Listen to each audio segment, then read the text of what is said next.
So yeah, I did a thing on this a while ago, which is about positional dominance, and like what signifies what the dominant and inferior position.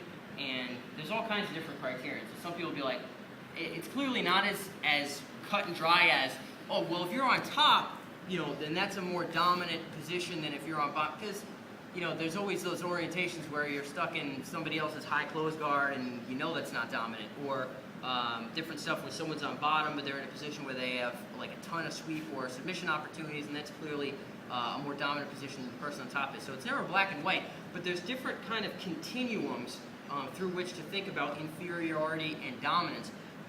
One of which being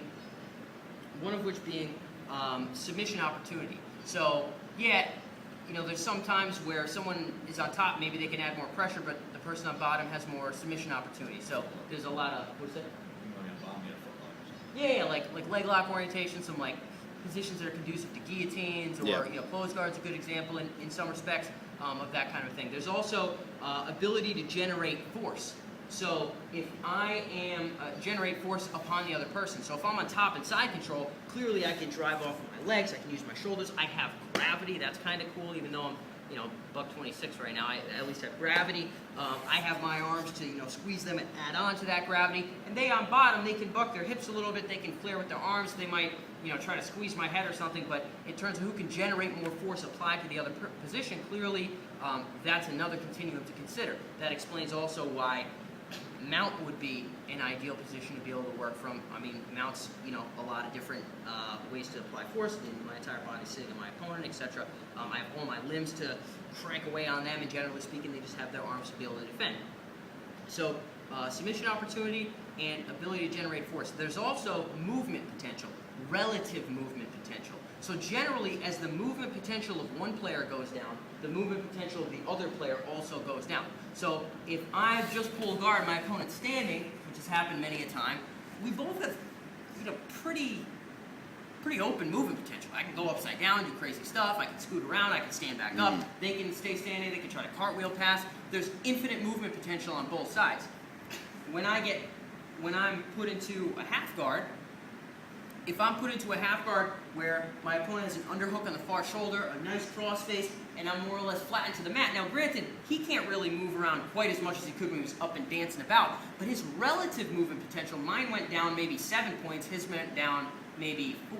So he's still on top, so he has more movement behind him, and he also is kind of dictating my motion much more than I'm dictating his. So his relative movement potential and his relative ability to take initiative is greater than mine. That is part of the reason why knee on belly could be considered to be more dominant in some respects than traditional side control, is because not only can I still apply all the force of my body now through my knee, and I have all the submission opportunities with my limbs, but in addition to that, I have a butt ton of movement potential.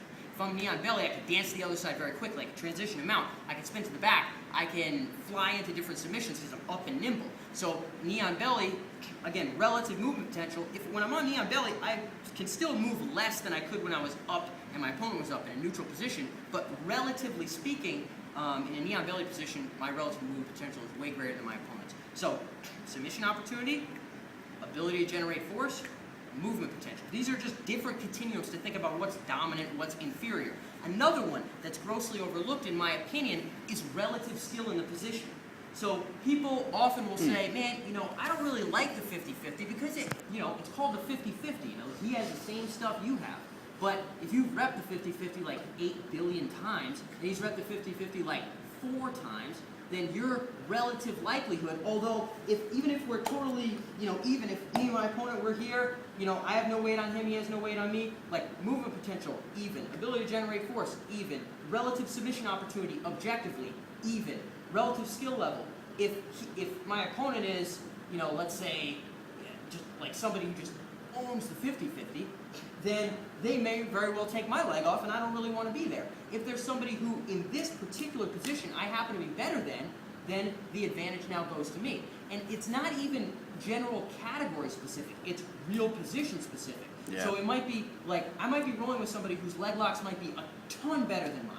Like overall, in terms of who they've leg locked, like they teach leg lock seminars everywhere. They're just the man of leg locks, but for some reason, they just never really trained the 50. And me particularly, let's say I trained specifically on the 50-50 for a long time, they might be like, oh, but he's really good at leg locks. It's really how good he is at the 50-50, you know? It's like, oh, he's really good at half guard. Well, he's in deep half guard right now. How does he do there? You know, that's kind of what matters. Like, I suck at the deep half guard.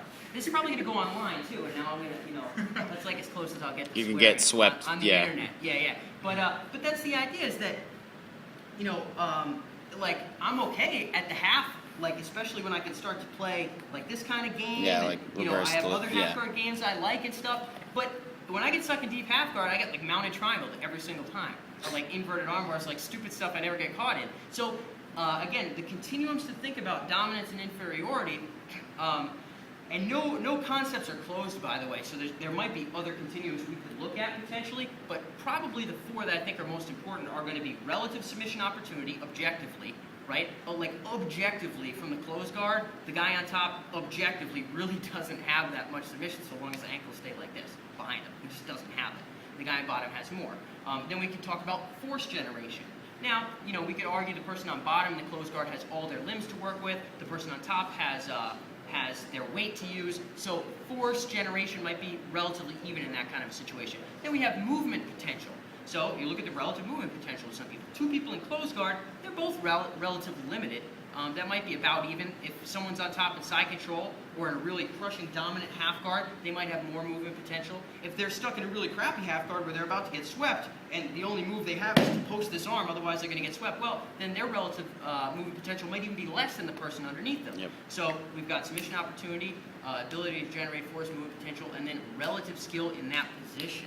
So it's not how good you are at half guard, it's how good you are in the half guard you're in, deep half guard, whatever it is. It's not how good are you at leg locks, it's how good are you at knee bars when you backstep from top half guard. If that's the leg lock you're in, then, I mean, you could be the nastiest heel-hooking mofo in town, but if it's IBJJF and that's the leg lock you're going for, it's really how good you are at that one. So when I think about where I want to be with various opponents, I think about those things. And the skill aspect is one big thing to think about. What have you drilled? What have you got your 10,000 reps in on compared to what he's got? And even if it's a position that seems neutral, you might still have the advantage. For example, you know, the easiest example that everybody gets, for some reason this doesn't transfer to the 50-50, but in one example everybody gets is stand-up. There's some people that just don't really like doing takedowns. Some people that really like doing takedowns. Everybody gets, oh, he's good at takedowns, pull guard. But in other positions where it seems more even, people say, you know, everybody has the same thing there. It's really who's better at that specific thing. So those are my little philosophical breakdown on the four continuums of dominance and inferiority in different